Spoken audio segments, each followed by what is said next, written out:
Hello and welcome to the Xenogenesis podcast. In this episode, episode 56, we're covering chapters 5 and 6 from part 1, Metamorphosis, of book 3, Imago of the Xenogenesis trilogy by Octavia E. Butler. My name is Richard Acton, and I am your host, my co-host. Hi everyone, Michael Glinka here. Actually, it's quite interesting because we're on episode 56 and we're covering chapters 5 and 6. Oh yeah, didn't spot that. What's the statistical, probability that this would have happened?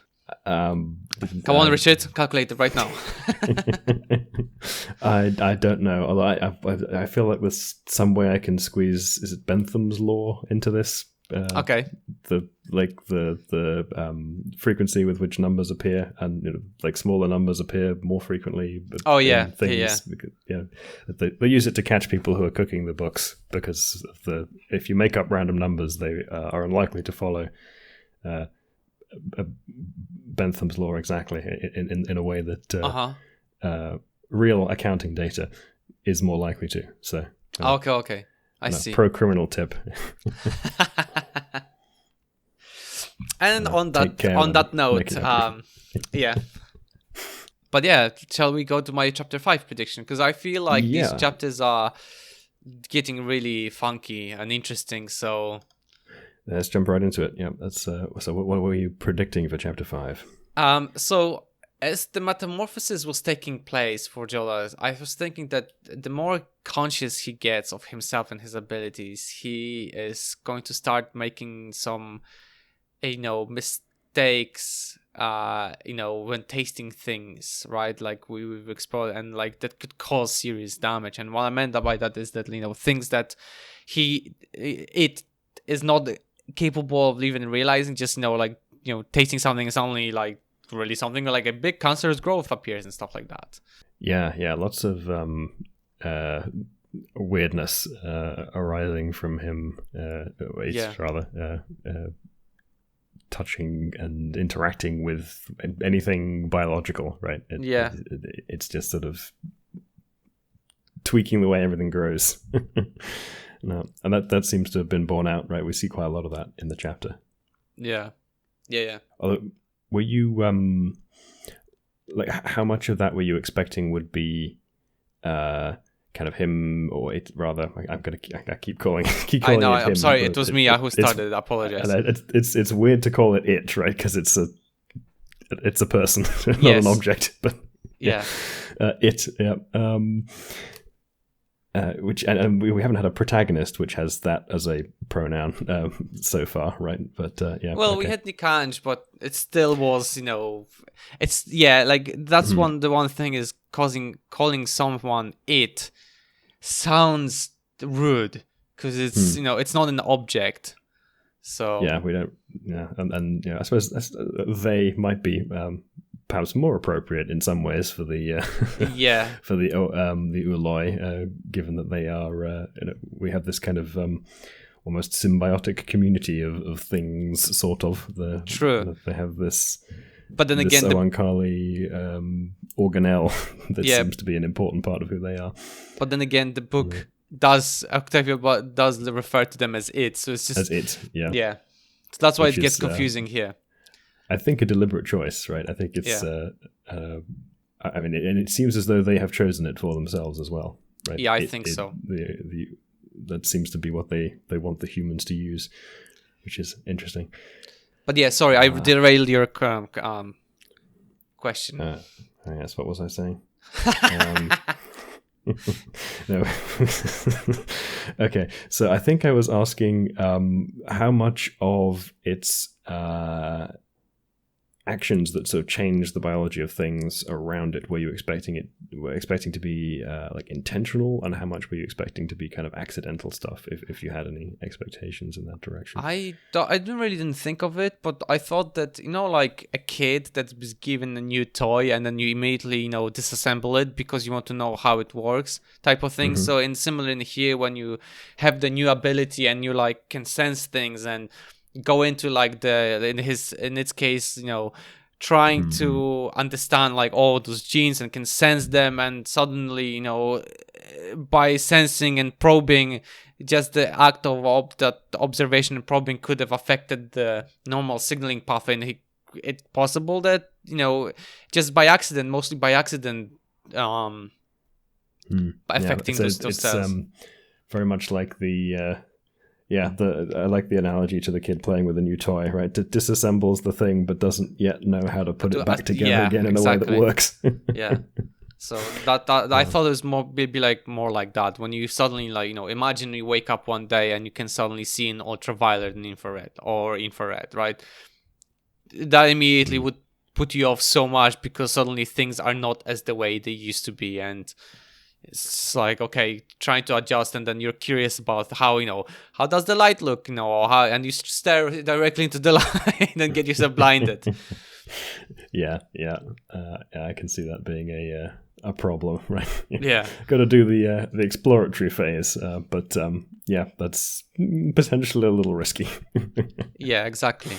So that type of sort of reaction to things. So okay then. So yeah, I guess let's get to the chapter 5 summary. Sure. So the chapter begins with Jodahs getting stronger in his abilities as time passed, which also meant more harm was done to his surroundings. Every day, Nikanj had to correct something Jodahs did. So, for example, turning the patch of law that Jodahs was lying on yellow, or causing blisters to it, or causing it to decay and start to dying and turn into goop. So yeah, when Jodahs could finally stand up and move, it would collect dead wood and sleep on it to prevent any harm to Law. But Law then would eat the dead wood. Obviously, it was an entity, and it was a bit too young, as they describe in the book, to reason with. But it was self-aware, and this meant that if it would eat the non-it things, as such as dead wood, and it would prefer the pain Jodahs was causing instead of the unnatural itch of rejection. Yeah, this is an interesting kind of insight into to Lo as well, right? This whole little section here where we get a bit more about Lo, which you kind of forget because it's a background character, I suppose, of this envirment, right? Yeah, but you wouldn't even think of it as a character. It's more of like, it's a ship, right? Of an object, but it's a living object. Yeah. But yeah, the whole place in which they're living is in a conscious, aware being, if not a super smart one yet. But this also raises a question about Kachtak, right? The mothership, because the size of it, the age of it must have developed some sort of consciousness of sort, right? Because it says in the book it's like it will take a while before it develops reason, and becomes a cell, I can identify itself. So I bet that the mothership is already probably thousands of years old, if not more. So it has to have some sort of consciousness type of thing. I mean, based on they say it has self-awareness and that you can reason with it. It seems pretty seems pretty likely, yeah. And we've had that when they went up to the ship before, it was I think, was it Nikanj? No, it was Akin. Yeah, it was Akin, and who was the adult Kali who went with them? Dichan. Dishan, yeah. So Dishan, he showed Akin that slice of the perception of the ships, right? And the parental interest in Lo and so on. They clearly have a reasonably rich inner life. Yeah, absolutely. Yeah, I completely forgot about the fact that you can the Dichan showed that they can look into the mothership and then what it perceives, and then get lost in it because it's such a vast consciousness that and all of those different sensory. Yeah, I forgot about that happened. Interesting. Yeah, and it's kind of it's very analogous to our kind of computing technologies in some ways, right? And it's not, we don't yet have conscious systems as far as we know. There was a Google engineer the other week that claimed differently. Yeah, got fired immediately, but hey. Yeah. But we have all these kind of like low-level ubiquitous computing devices that are just sort of doing things in the background, the same way they have these kind of less sophisticated biological organisms doing kind of background tasks, and all the way up to big embedded control systems that have fairly smart central control over them like big supercomputing clusters and stuff. Yeah. The way that you might have with a network of stuff to control a ship. So it's kind of a parallel biological version of our computing technology, which is an interesting perspective on it, because they're all like individual sentient and reproducing entities, which is quite different from the way our electronics work. So the question is then, what are the shuttles to them, right? Like, are they just part of the consciousness? And like the shuttles going to the Mars or going from the Earth to the mothership type of thing. Wasn't the shuttle the male morph, and the big ships were the female morph of the ship species? God, I can't remember, like, honestly. I think that was it. Because I think it was like the female ships are like, huge when they mature, and the male ones are the shuttles. But basically, there's just like an egg and a sperm cell. Mm-hmm. Nice, Octavia. But yeah, that's fair enough. Like, it is interesting. I can't remember, honestly. I will have to recheck again. But yeah, if that's the case, that's interesting. That's what I recall. I may be incorrect, but I think that was the case. Okay. We still don't know the proper link system, so that's the bummer. But yeah, let's continue on. So Jodahs gave up on trying to isolate itself from law, but by then everyone, including it, itself, knew that it was time to leave. People wanted it to go to the mothership because the ship was much more older, more resistant, and there would be a constant supervision of adult Uloi. Or the other option was exile on Earth, but for that Nikanj had to check if Jodahs hasn't changed any of the microorganisms it came in contact with to ensure that there were no changes made, right? And it found that there were none, and insects stayed away from Oankali in general, so the Oankali permitted them to exile on Earth. Which is interesting, right? You would completely forget about, like, there's this bacteria maybe on the surface of your body, and then suddenly, like, you accidentally read it and modified it, and then it became, super bacteria that, is about to kill everything that exists in existence. Yeah, I mean, this feels like a little bit of a like a convenience, right, to write around this problem. Yeah, because if it was like editing all of the microorganisms of its microbiome when they were going off and becoming plagues or whatever, that would be very difficult to pull off. To write around. Yeah. So they started preparing for the journey somewhere else. Lilith and Tehkorahs prepped as much as they could for it. Jodahs was watching Lilith, thinking that he could touch no one, including his family, in a while. Also, Lilith noticed that Jodahs had a growth on his hand, and it tried to resolve it twice now, and it came back each time. In their conversation, we are told that it didn't cause any pain, but just felt wrong.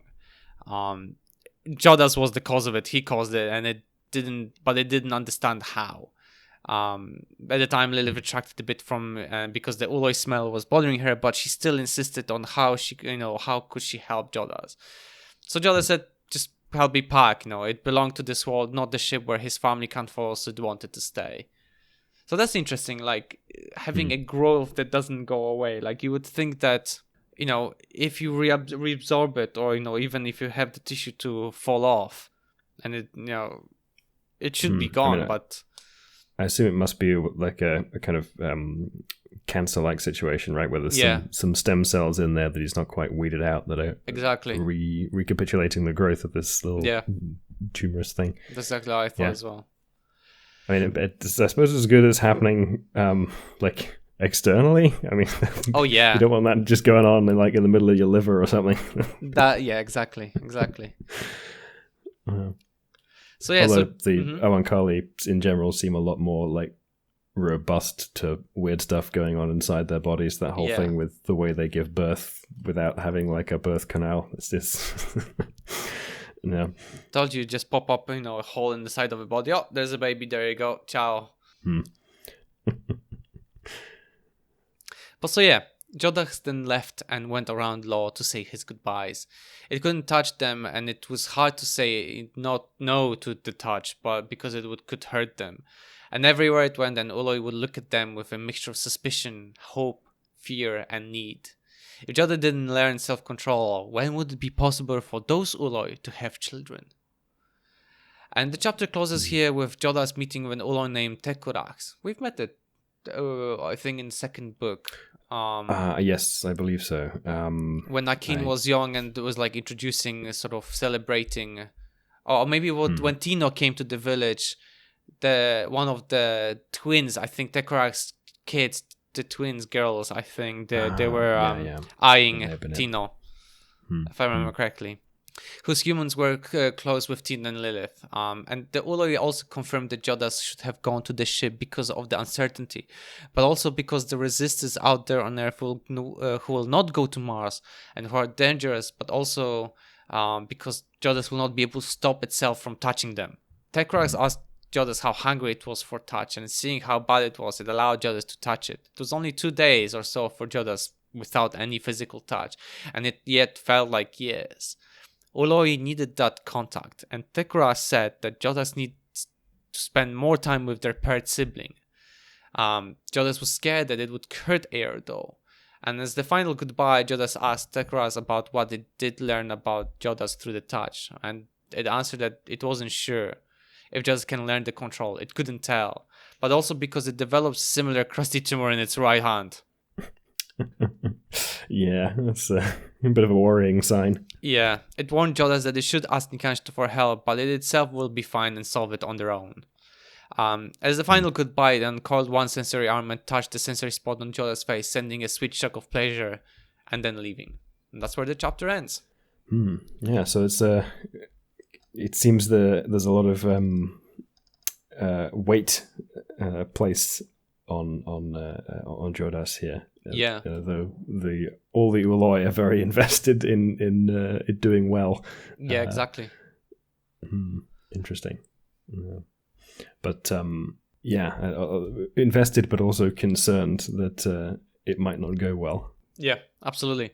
Well, that's the thing. Like, it's a first Uloi construct, and we all know that they were all like super scared of males.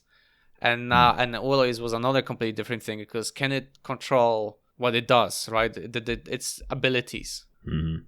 But yeah, I guess let's go to my chapter 6 predictions. Yeah, okay. So the little tumor on Jodahs' hands was probably something way more dangerous than we all expected. So I thought that this chapter would address that, but also this chapter would simultaneously have the sort of things going on with the family preparing to leave Law, right? Like the preparations and all those related things they'll be described in this chapter. Okay. Well, I don't think the tumor has yet proved more dangerous than it's only just, I think, briefly mentioned somewhere, but like in a line, but that's it. That was it. But yeah. The preparations to leave Low were definitely kind of a bulk of this chapter, I think. Yeah. So yeah, let's get to it then. Let's chapter 6 summary. So obviously, the family decided to leave. Not that they have much choice. The total number of people was 11. 5 parents, Aer and Jodahs, and then 4 new siblings we are told about, youngest siblings. Oni and Hoz, and Iodale and Yidik. Is that how you pronounce them, Richard? I suspect it's Iodele. Iodele, okay.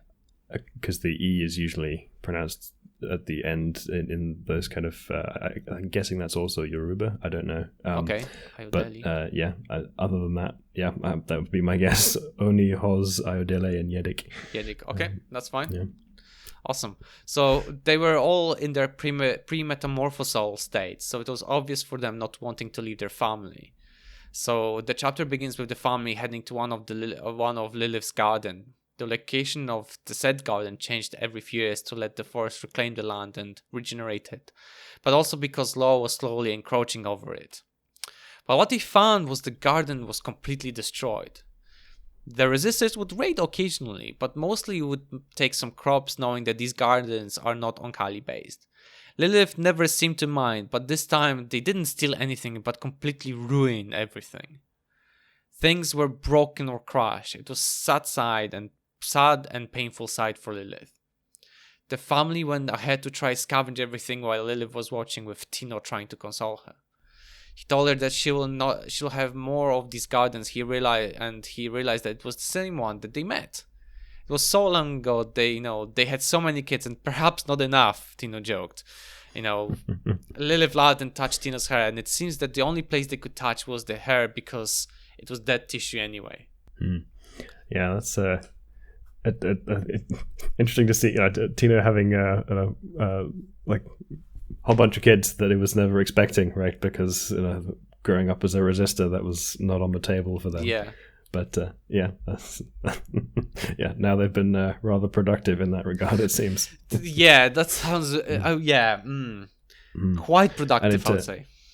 It reminds us of the time scale as well here, right? Because I think it's been like a century. Yes. That Lilith has been tending these gardens here on Earth, so we see more of the time flow, extended life spans of the Oankali. So it seems that this story has started way after the Akin's return from Phoenix, right? Because if I recall correctly, when Akin was born, that was like around 30 years after the first book, right? I think, roughly that. And then we had Akin born, then 20 years of him, then 3 years of him in Phoenix, then 20, another like around 19, 20 years growing up, and then, the story of the book 2. So that's around 50 years since the, Lilith came from the ship to Earth. And now we have another jump of 50 to 100. It's probably on the maybe 40, 50, another 40, 50 years total, I suppose, would be the to get us over a century. Wow, honestly, crazy. And it sounds. I think it was they're having a pair of children roughly once every 10 years. I think so. During that time, yeah. So probably like 20 or so by now. Oh God. Wow, it's crazy. So here's a bit of cut from the book. As much as I loved my garden, she said, I never raised them just for myself or for us. I wanted the resistors to take what they needed. Now this is I think an interesting thing that we may see with the resistors in this book, right? And we get the beginning of it here, in that like the more moderate resistors, the ones that were more willing to perhaps compromise a little bit or extend some minor trust to the Oankali to get them to Mars, will have gone to Mars. Yes. Right? So the ones left here through a process of evaporative cooling, as it were, are the more hardcore of the resistors, the least likely to be interested in engaging and productively with the Oankali. Yeah. Most mistrustful. So these are probably the more dangerous ones that are willing just to have nothing left to a bit more of a nothing stopping them from vibe. So Lilith made these gardens so that people would take saplings for themselves so they wouldn't starve, and yet here they were, broken. Most, if not all, resistors knew Lilith and treated her as the number one traitor of the humanity, when in truth, young Lilith didn't know what it meant and did her best to survive when she was on Oankali ship. And, she didn't know what she's signing for, to be honest, what needed to be done of her. And they didn't have Mars available at that time for the humans to live in. So both Lilith and Tino did their best to survive. And the Mars colonies, in a way, freed some guilt from them, but it never left fully. But it seems like it had a pretty big impact on them as kind of a relief, as it were, that someone got out. Right? It seems as though I think it mentioned that like Lilith was still kind of, looking for an angle. all the way up till the Mars colony was founded to maybe get away in some form or other, which that sounds like Lilith, right? Yeah. No, going to be playing the long game. But yeah, I think that's a big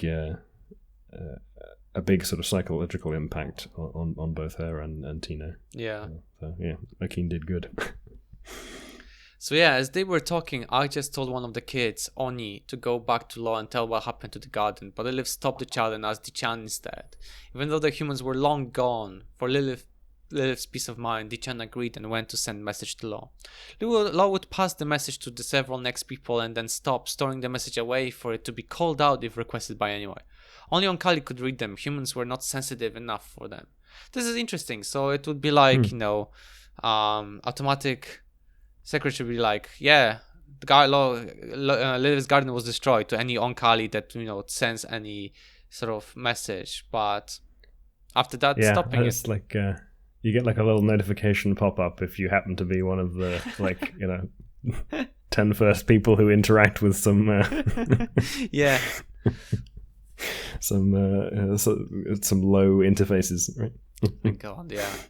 And interesting is probably it will save the message somewhere in its DNA, and then like 3,000 years later or more, some overly curious Onkali would just like, I wonder what this was supposed to be, and then oh, this is Lilith, the first of the humans that ancestors of the humanity mixed with Onkali type of thing, and it's just like, Yep. Written to a log file somewhere. Yeah, or like sort of like they would print it out on the wall or something, be like, yeah, this is the first Lilith message or something type of thing. big fan, merchandise with Lilith. Yeah, if he was like digging through the archive to do some reconstruction of the history. Yeah. Interesting.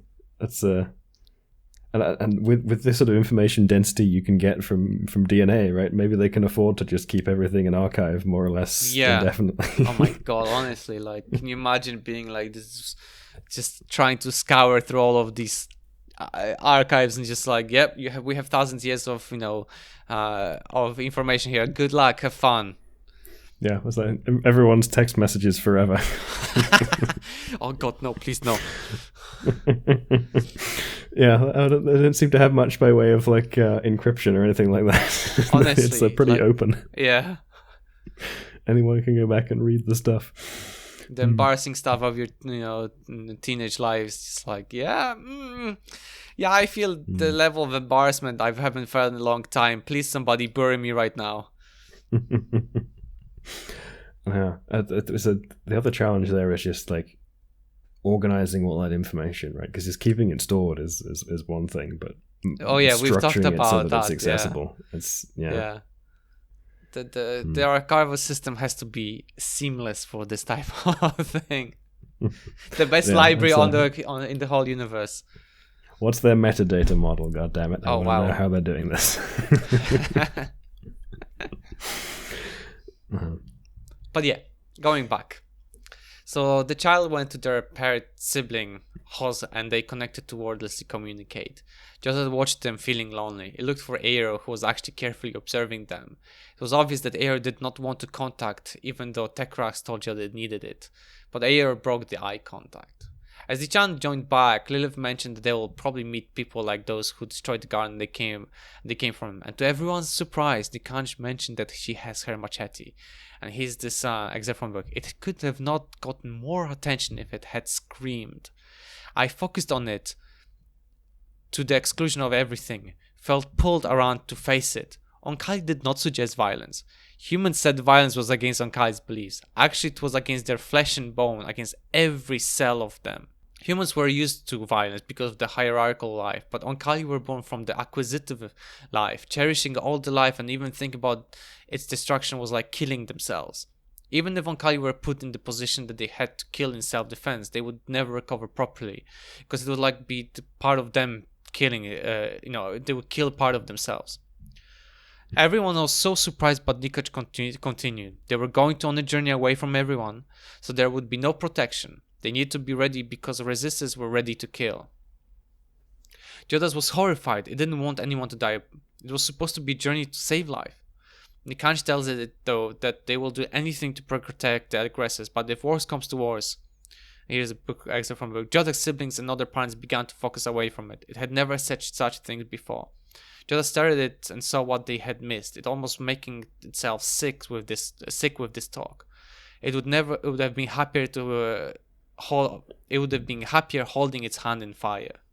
Yeah, it's interesting. We get kind of a more internal look at the non-violent attitude of the Oankali, right? I mean, it's been, and we said in some of the earlier episodes that we've been kind of transitioning from a more human to a more Oankali perspective on like the internal narratives that we see as we move through this series, and now we're getting more of the internals of the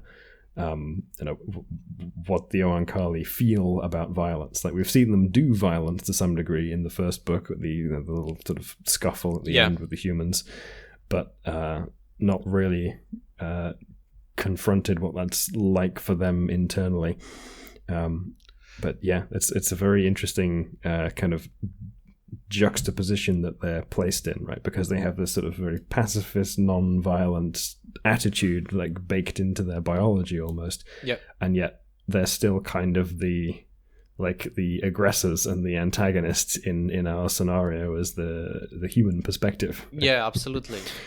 Because of the situation that human civilization found itself in when the Oankali showed up, and their I mean, to be fair, it's understandable because sort of technical superiority. Yeah, because it makes sense, because at that point humanity was at its lowest, right, after the war, and suddenly it's like, oh hi, we are here to to liberate you, type of thing, and it's just like,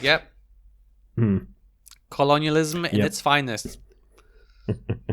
Yep, that's a really bad time for humanity to get colonized, because we weren't exactly doing great in the capacity to potentially negotiate from a slightly better position. But maybe we would have got our Mars equivalent sooner had we not nuked ourselves into oblivion prior to the Oankali showing up. But now they end up in a situation where, despite this kind of like respect for life, in fact, it's almost as they're like the value they place on life is so high that they're like discounting some of the amount of suffering that they're causing in the thing they're keeping alive, right? They're more worried about keeping it alive than necessarily keeping it happy about being alive. Yeah, that's So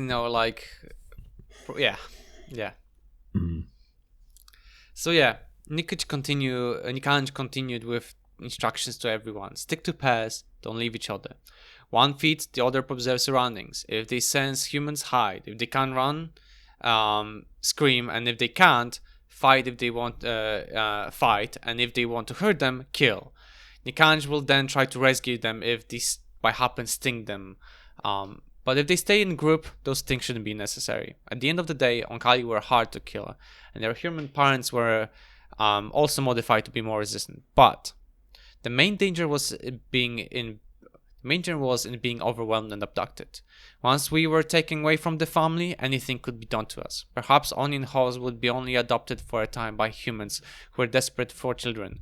The rest of us looked too much like adult humans or adult Oankali. Those who looked female would be raped. Those who looked male would be killed. The humans would have all the time they need to beat, cut, and shoot us until we died, unless we killed them. Man, it's dark, but Nikanj really has some point in here. Yeah, that's that's a pretty stark sounding description of the encounters. I wonder if they're speaking from some kind of experience here. This feels like pretty specific, right? Has this happened to some other group of Oankali? I don't know, but probably not the Oankali boys, but we know what happened to for example, Phoenix Village, right? Yeah. So that's the thing, we know that humans, even though when at the end where we instead of standing united, we should be standing united, we still fuck each other up. So it's book shows it clearly, right? We are not capable of unifying ourselves. Well, it depends on the circumstances, right? I think the particular circumstances in which this group found themselves was not particularly good. But if you look at like a lot of disaster aftermath scenarios, humans are pretty good at Well, yes, majority will do it, obviously. Yes. Yeah. But like obviously there were villages formed, and so that shows cooperation. But in my opinion, things like this should have been done like every human that survive, instead of like traveling anywhere. Like we all should have stuck together and then trying to redevelop a city straight away, instead of like small villages separate from each other, type of thing. But I mean, that's partly the way the Oankali kind of ended up engineering it, right? It was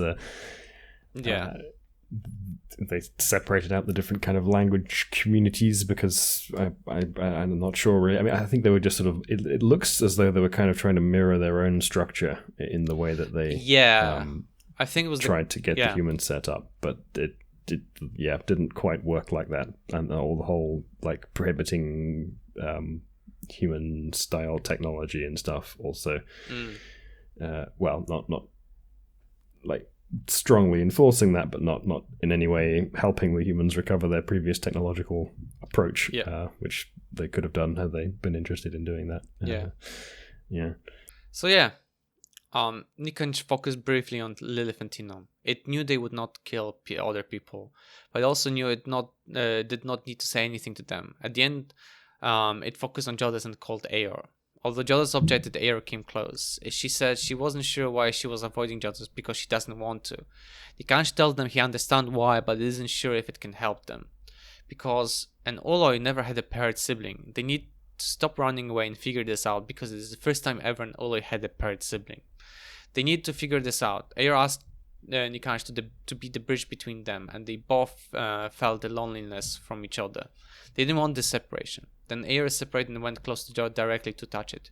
His underarms, where the sensory arms would grow, and they started to itch. If Jodah had them, it would not keep them off Eeyore. Jodahs. We knew from the beginning that you're quite a horny boy, but oof. It's your sister. Sweet Home Alabama song has not been playing yet. Come on, calm down. Although, I mean, that's actually a bit more applicable, right, in this particular scenario than normally for the Oankali, because the Uloi normally go and to separate meet with family. a different group, right? They have an actual they have a different out group. So that's the So even though, for example, like the male and female can be siblings, right? Like for example, Chitaya and whoever else. His wife, I can't remember her name, were siblings, as well as Dichan and Agjas were siblings. But the Oloi was always a stranger, right? Yes, that's the pattern, right? They leave the kinship group and go to another one. That's how they get their genetic diversity sorted out. Yeah. But so the paired sibling is an oddity here. Although they seem unperturbed by it, other than it's new. Absolutely.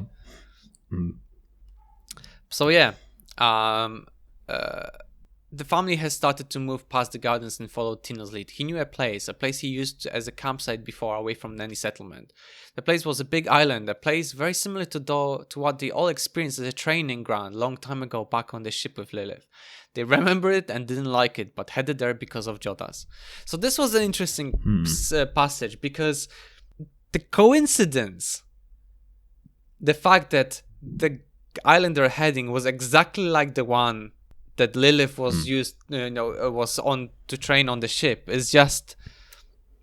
I mean, I think we discussed it way back at the time. Like these are it was like an Oxbow Lake island. Yes. Where like there's a lot of very similarly structured islands of that kind in rainforests, river bends. So maybe it's just that. It's just similarity of it is so massive that it basically reminds them of. It's not being the same thing. Yeah. Yeah, I suppose they could have explicitly modeled their jungle simulation on a specific location, and that could have been it. But could be. It could be the fact that they picked the Law village location because Law was one of the first villages to be created, right? So I assume maybe that the fact that there was this little island when they were scouting the planet, they thought, oh, this is perfect and sort of to train, so we copy this, and that's what it was. And then like, oh, do you remember the Onkai were like, oh, how about the first village? Do you remember the island we picked as the example for training? There's this quite nice area around it, we could maybe make a first village there, type of thing. But I don't know, but you're right, it could be just a coincidental similar looking like island. But yeah, so the chapter ends with sometime in the afternoon, Aer is starting to complain about itch under her arms, and by the time she reported to Nikanj, she started to have swelling underneath them. Jodahs had apparently caused Aer's unsexed, immature body to try to grow sensory arms. Instead, it was growing potentially dangerous tumors. Whoops.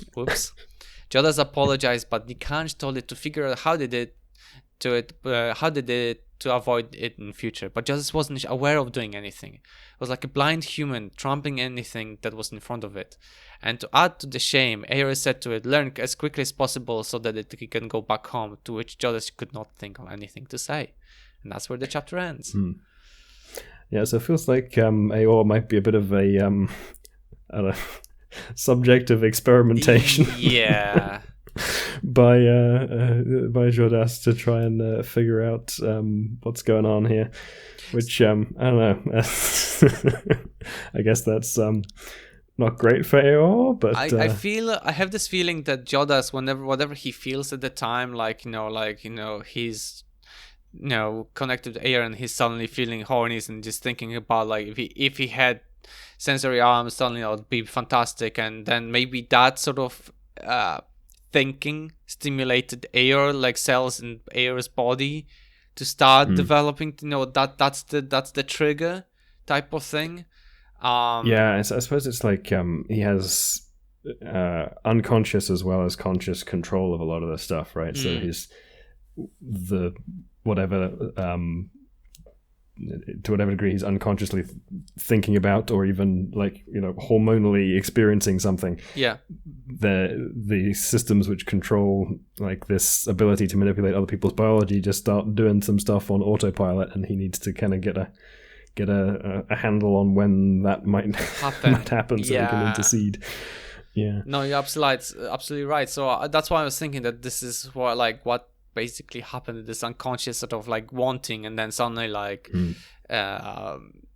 without even realizing, and then but as you said, this is quite interesting thing, because in my prediction for chapter 7, I didn't include this because I didn't think of it at the time, but maybe you're right, maybe Aer might be his sort of paired sibling, maybe secret love type of thing, that and also his guinea pig.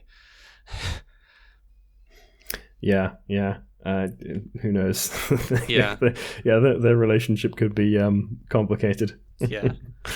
As are all the relationships in this book. Especially with your series. Especially with your sibling, yeah. Yeah. That's there's always some issues, weirdness in basically every relationship. Yeah. No. Yeah, Octavia seems to be very good at writing problems strange, in your awkward relationships. Did she ever have? Did she have any siblings herself? Do we know? I forget. I don't know. Because that sounds like her stories from from childhood, similar, not being able to, Akin and Tikuchak, not being able to communicate well, even though they're close siblings and whatever, and then something happened and then type of thing. I don't know. But yeah. I just, it is interesting. It's going to be interesting to see the relationship. But yeah, I guess let's go to my chapter 7 prediction. There's just one other point I was going to raise at the end here, which is that we don't get a huge amount of context on sort of how much of what Jodahs is going through here is like normal for a maturing Uloi, and how much of this is like completely new. I mean, most of the tumor stuff I think is probably new, because that's sort of related to the human capacity to do that the Oankali were so interested in. But the kind of learning to control their abilities thing seems like something that the other Uloi may well also go through. But we don't. So like we haven't got a lot of context from Nikanj about how much different Jodahs' experience of this is. We definitely know that it, as you said, it can sense more than the Oankali Ulois, because we are told that some of the factors that the Oankali couldn't manipulate before, it can do it, right? So cancer related because of a human, human stuff like that. I don't know if it's necessarily like sensory, but more manipulation capability, right? So maybe its perception is similar, but it's some of the things that it could change maybe new. Yeah. So that's definitely more like bonus editing capacity rather than bonus perception capacity. So that definitely is in there. So that's that's the reason why probably it can induce those tumors so readily. It's because of the being able to stimulate those manipulate those signaling pathways, right? Or but yeah, I think that was explicitly explained by Nikanj, because Nikanj couldn't do certain things, while Jodahs just did them subconsciously. But what specifically happens, we don't know. We can just speculate here. Yeah.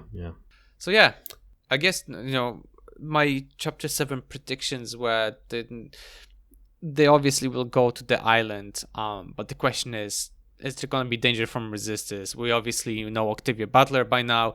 When something is mentioned earlier in the book, like danger from resistors, that danger will take place, right? Yeah, there's a bit of a Chekhov's gun thing going on there with that. So we know that. The question then is it's just a question of when the payoff is. Yeah. And then the other thing is the danger from Jodahs, like, it trying to learn, but it's not doing that great type of thing. I don't know. Could be that something, knowing lives, Octavia is going to be like, yeah, there's resistors attacking, and Jodahs saw that manipulated someone that gave them, I don't know, super spreading cancer that literally is going to kill them within a few minutes, and now you need to fix it while protecting them while they're fixing something those lines. Like, I just know something along those lines is going to happen, because she likes to throw curveballs simultaneously at you. Right, yeah, so something will go down and multiple things will hit the fan simultaneously. Because one thing is not enough. You need to give you several problems to ensure that you feel the dread and the stress in the situation. It can't just be like, oh, everything is lovely and flowers and rainbow. No. Yeah, I suppose it makes for a more compelling read sometimes, but yeah. Yeah, not exactly the most relaxing tone for most of these. Exactly. Well then, I guess that's it for today, no? Yeah, I think so. Well then, everyone, thank you very much for listening. We are a Xenothesis. You can find all the places we upload on xenothesis.com. I was Michael Glinka. And I was Richard Acton. Goodbye.